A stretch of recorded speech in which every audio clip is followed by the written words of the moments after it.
சிறுமையும் எளிமையுமானவர்கள் உம்மை தேடும் பொழுது கர்த்தராகிய நான் அவர்களுக்கு செவி கொடுத்து இஸ்ரவேலின் தேவனாகிய நான் அவர்களை கைவிடாதிருப்பேன் என்று வாக்கு கொடுத்திருக்கிற எங்கள் தேவனாகிய கர்த்தருக்கு கோடான கோடி ஸ்தோத்திரங்கள் உண்டாகட்டும்.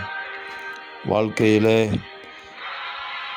மகிமையான அனுபவங்களை பெற்றுக்கொள்வதற்கு வாஞ்சையோடும் தவணத்தோடுமை தேடுகிற ஆத்துமாக்களுக்கு தேவரீர் செவி கொடுத்து அவர்களை நீர் கைவிடாது ஆதரிக்கிறதற்காக ஸ்தோத்திரம். தகப்பனும் தாயும் கைவிட்டாலும் கர்த்தர் சேர்த்து கொள்கிற அந்த அன்புக்காக உங்களுக்கு கோடான கோடி ஸ்தோத்திரம். ஆமென். ஆண்டவரே, அவர்கள் கூப்பிடுகிறதற்கு முன்னே நான் மறு உத்தரவு கொடுப்பேன், அவர்கள் பேசும்போதே நான் கேட்பேன் என்று சொன்னீரேன். எங்கள் பிள்ளைகளாகிய நாங்கள் பேசும்போதே நீங்கள் கேட்டு பதில் தருகிறதுக்காக ஸ்தோத்திரம்.